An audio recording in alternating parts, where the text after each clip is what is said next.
the mists have rolled in on the South Devon coast, and with it, the beginnings of winter. Neptune, named after the Roman god of the sea, is turning direct this month, allowing us to free ourselves of illusion. The animals are feeling the winter, but they're also loving their treats. The fog reminds me of the steamy month we're going to have this month with a 4-planet stellium in Scorpio. It's going to be intense. And the good news is that the planets are giving us 2 grand fire trines this month, so we'll be warm in our spirit and able to leap forward and accomplish our dreams.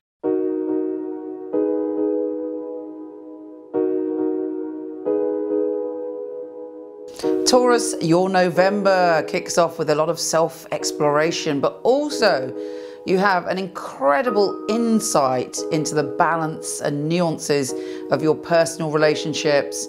You're looking at the world through fresh eyes.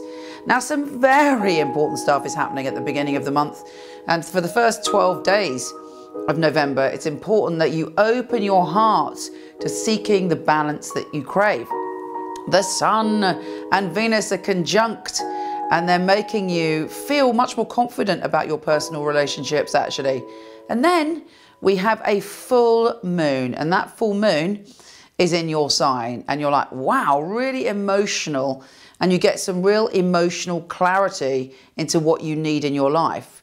Now, the full moon can make you feel quite emotional, so if you're feeling happy, you feel happier than you've ever felt. If you're feeling sad, you may feel sadder than you felt earlier on in the month or last month. But the joy of it is it kind of cleanses you, it washes you away, it gives you insight, gives you a revelation. It might give you a dream or a symbol into what you need to be doing. And a lot of the focus should be on relationships, because that energy is all around you for the first 12 days. But the good news is you're able to see it much more clearly.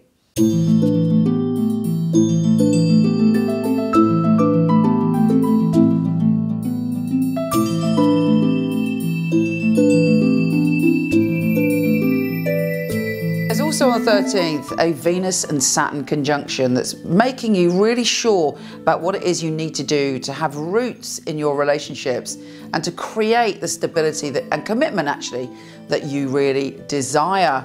There's also a Moon and Jupiter conjunction that's allowing you to clear the path to heal things connected to your family and home. And if that wasn't enough, Neptune, the Lord of illusion, but also the Lord of enlightenment, is going forward. It had been going backwards. It may have had you reflecting on what your mission on Earth was, what you were born to do, and maybe you were sort of going over some old ideas about how you saw yourself and what reality you wanted to create. With Neptune going direct, you can create any reality you please. Your eyes are open to future potential, and you'll be able to see things and visualize things that you never thought were possible before. It's like things come out of the blue. It really is an amazing shift of energy for you. And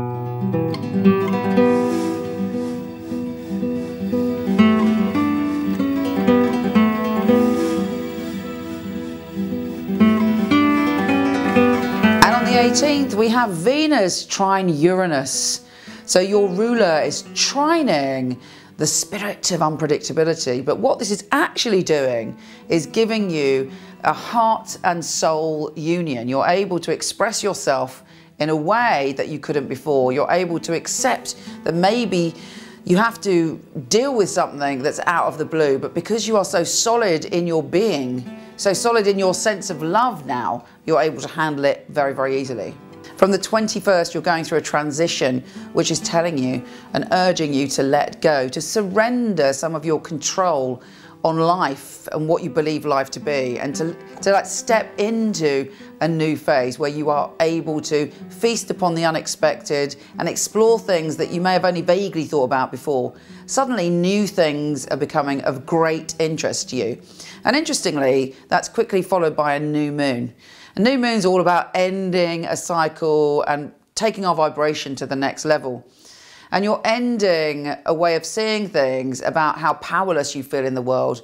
If you felt powerless, like we all have at certain points, if there are certain triggers for that, you can let those triggers go, and you can step in to trusting your intuition more, allowing yourself really to feel your feet firmly on the ground, not being frightened to look into your own soul, to explore what you need to let go of, to explore your shadow side, and to be able to surrender to the mystery of life.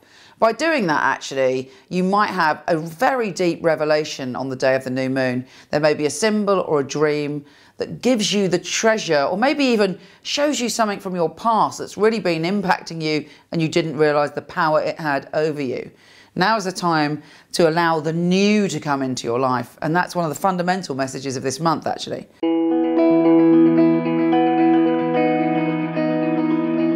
From the 23rd, Taurus, you're trying to deal with things in a new way. You're passionate about what you want to change.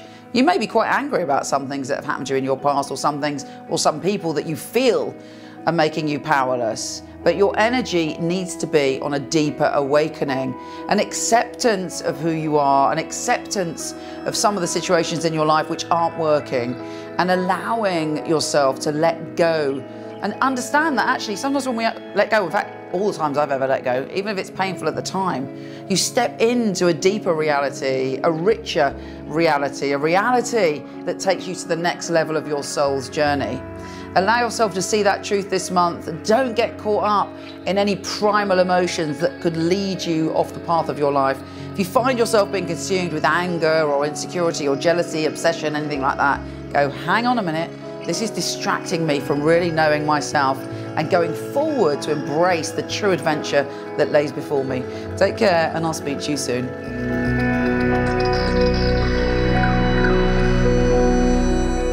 If you enjoyed this, there's loads of other free astrology readings and tarot readings on my website, www.michelleknight.com. Come and join me there.